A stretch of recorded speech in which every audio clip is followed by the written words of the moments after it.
itong mga sinasampang kaso ng iyong kapatid na ombudsman, halimbawa kay Speaker Martin Romualdez, no? Precautionary hold departure order, itong freezing ng accounts niya na request sa AMLA, itong sinampan niyang kaso sa Sandigan Bayan, no? So ang office 'to ba naghahanda na sa eventuality na pwedeng puntahan yan, including yung whole departure order kay Chis Escudero. Paano these are indications na yan ay sasampahan na ng kaso at kung non-bailable yung kaso, arestado ka agad yan.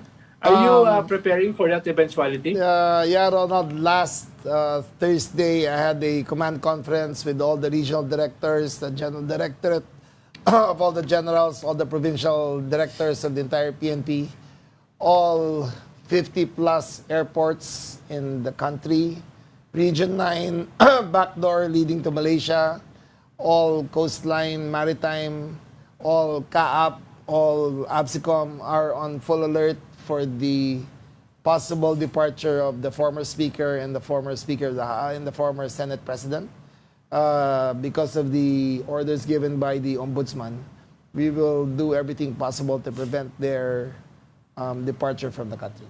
So that time, in short, the entire PNP is in alert from ABSICOM to Maritime to PDs to RDs to all the policemen. Yeah. Yes. Pero wala pa namang whole departure order against Chis Escudero that we know of. Pa lang. I think he issued a preventive already. No, Chis, parang- not Speaker Romualdez. Parang Ilbo yata. Ilbo, yeah, Ilbo. Ilbo ang Basically means closer monitoring. Yes, yes. How long can you impose a PHDO for? I'm sure it's not permanent. It's up to the ombudsman, I think. Oh, okay. They will decide on Yes. how long Our office cannot impose that. PHDO means also they need departure permission to order. leave. Yes, yes. It's only the ombudsman who can answer that. But then, of course, there are other people who've left the country without a trace, like Alice Guo. Yes, she escaped by a yacht. Kaya Yeah. ngayon pati maritime, lahat ng mga bangka titignan namin. Lahat ng mga yachts na umalis. Hirap yun, sir, ha? Mahirap talaga. It's an archipelago. It's a very porous country. Yeah. But we will do our best.